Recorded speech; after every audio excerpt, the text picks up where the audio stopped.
വാഹന പരിശോധനയ്ക്കിടെ മോട്ടോർ വാഹന വകുപ്പ് ഉദ്യോഗസ്ഥരെ വെട്ടിച്ച് കടന്നു കളഞ്ഞ് ആഡംബര കാർ. ഈ കാറിനാകട്ടെ നമ്പർ പ്ലേറ്റുമില്ല.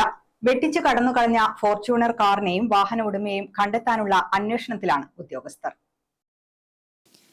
ചാവശ്ശേരി കളറോഡ് മേഖലയിൽ മോട്ടോർ വാഹന വകുപ്പ് ഉദ്യോഗസ്ഥർ നടത്തിയ വാഹന പരിശോധനയിലാണ് ഫോർച്യൂണർ കാർ നിർത്താതെ പോയത്. ഉദ്യോഗസ്ഥരെ വെട്ടിച്ചുകൊണ്ട് അപകടകരമായ രീതിയിലായിരുന്നു കാറിന്റെ പോക്ക്. നമ്പർ പ്ലേറ്റ് ഇല്ലാതെ ഡാർക്ക് കൂളിംഗ് ഫിലിം പതിപ്പിച്ചതായിരുന്നു ഈ കാർ. പിന്നീട് കളറോഡ് പെട്രോൾ പമ്പിന് സമീപത്ത് വീണ്ടും ശ്രദ്ധയിൽപ്പെട്ടതോടെ ഉദ്യോഗസ്ഥർ തടയാൻ ശ്രമിച്ചെങ്കിലും ഉദ്യോഗസ്ഥരുടെ സുരക്ഷയ്ക്ക് ഭീഷണിയാകുന്ന തരത്തിൽ വാഹനം അതിവേഗത്തിൽ ഓടിച്ചു പോവുകയായിരുന്നു. ഈ വാഹനത്തെയും വാഹനം ഓടിച്ച ആളെയും കണ്ടെത്തുന്നതിനായി മോട്ടോർ വാഹന വകുപ്പ് അന്വേഷണം ആരംഭിച്ചിട്ടുണ്ട്. ഈ വാഹനത്തെക്കുറിച്ച് അറിയുന്നവർ മോട്ടോർ വാഹന വകുപ്പ് അധികൃതരുമായി ബന്ധപ്പെടണമെന്നും അറിയിച്ചിട്ടുണ്ട്. ഗ്രാമിക ന്യൂസ്, മട്ടന്നൂർ.